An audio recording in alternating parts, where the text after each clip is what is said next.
Shalom saudariku, apa kabar? Sekarang adalah tanggal 1 Oktober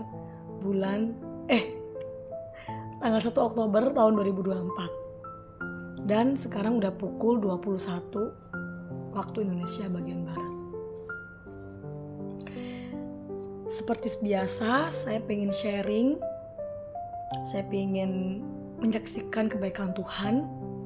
Dan bagi saya kebaikan Tuhan itu bukan tentang hal-hal yang selalu besar dan muluk-muluk. Tetapi saya bisa nafas, saya bisa hidup, saya bisa kuat. Bahkan saya mungkin gak gila saja hari ini itu adalah kemurahan Tuhan. Yang ingin saya sharingkan adalah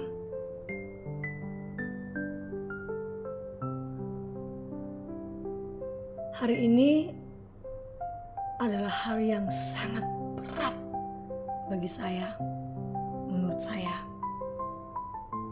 Karena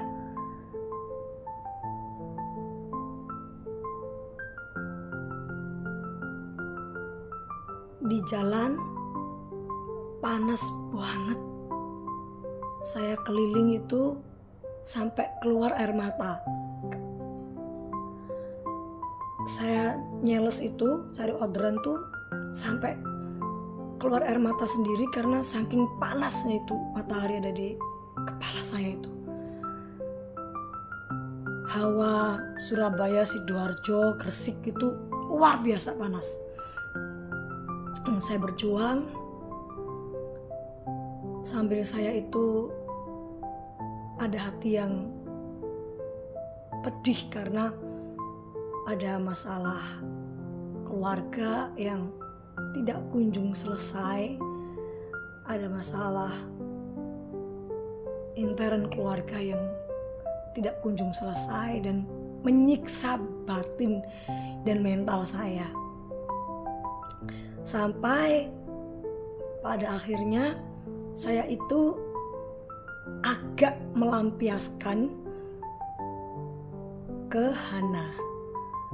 Jadi saya itu memiliki trauma yang besar ketika Hana ini bilang kelaparan. Saya seakan-akan itu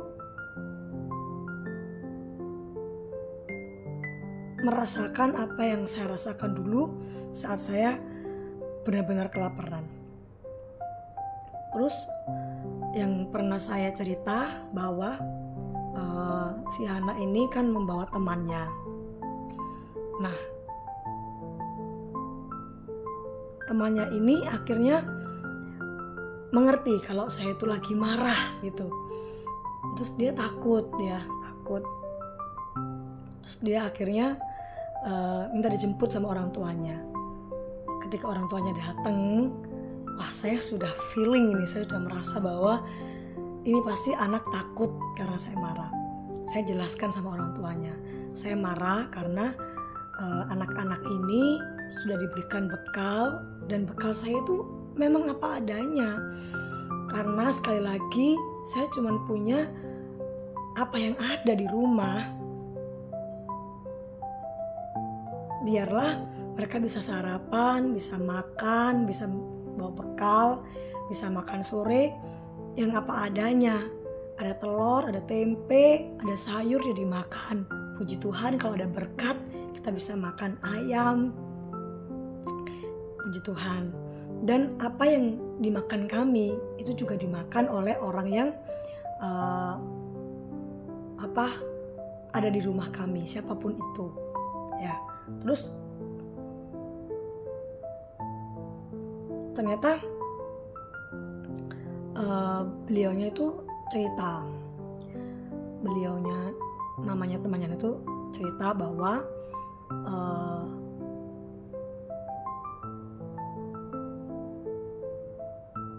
mereka itu ada di dalam kondisi yang juga sangat memprihatinkan, dan temannya si Hana ini juga belum membayar apapun, sekolah apapun, dan lagi-lagi saya itu digerakkan Tuhan untuk membantu. Terus saya tanya berapa kurangnya uang ininya, ternyata belum dibayar semua, uang gedung ya, uang pangkal, uang SPP, bahkan uang yang masih SD-nya dia itu belum dibayar juga. Terus Tuhan taruhkan hati saya untuk membantu di nominal sekian. Terus saya juga berpikir bahwa Tuhan, kenapa kok saya yang kekurangan ini, sebenarnya saya yang tidak kelebihan ini, dan saya nggak punya tabungan yang luar biasa untuk masa depan anak-anak saya. Kok Tuhan pertemukan saya ini dengan orang-orang yang sangat membutuhkan. Dan saya tuh kadang-kadang gak punya daya untuk membantu semuanya. Saya bisa berdoa, mendengarkan keluhan mereka, dan membantu apa yang saya punya, apa yang ada pada saya. Kenapa Tuhan gak pakai orang-orang yang berkelimpahan, dan di sekitarnya juga banyak orang-orang yang kekurangan, sehingga mereka yang berkelimpahan ini bisa membantu mengentaskan kekurangan mereka. Sedangkan saya ini gak punya apa-apa. Tuhan, gimana saya bantu? Dan kalau Tuhan gerakkan saya untuk membantu, itu juga bukan dari uang kelebihan saya, tapi dengan iman saya. Dan saya, ketika orang menceritakan tentang kelaparannya, tentang anaknya gak bisa bayar sekolah sampai berbulan-bulan, sampai bahkan uang gedung, saya itu merasa seperti anak itu diri saya yang dulu. Dan saya semakin tidak bisa gitu. Di sisi lain Tuhan, saya gak punya banyak uang untuk membantu. Di sisi lain Tuhan, saya itu seperti dia dulu Tuhan. Jadi ada rasa sakit yang di sini, yang yang pengen nolong tapi saya nggak berdaya gitu. Terus saya tanya sama Tuhan, Tuhan, kenapa kok Tuhan pakai saya untuk melayani orang-orang ini, supaya mereka ini nyaman di tempat saya, di rumah saya, memberi makan mereka, ya, dengan gaji saya yang sebenarnya nggak cukup. Tapi Tuhan yang menyuruh saya adopsi anak, yang menyuruh saya untuk membawa temannya Hana ini, beserta juga menggerakkan hati saya untuk membiayai sebagian dari kekurangannya. Padahal saya sendiri juga tidak kelebihan. Kenapa Tuhan? Kenapa kok saya? Lalu Roh Kudus itu menjawabnya, karena memberi itu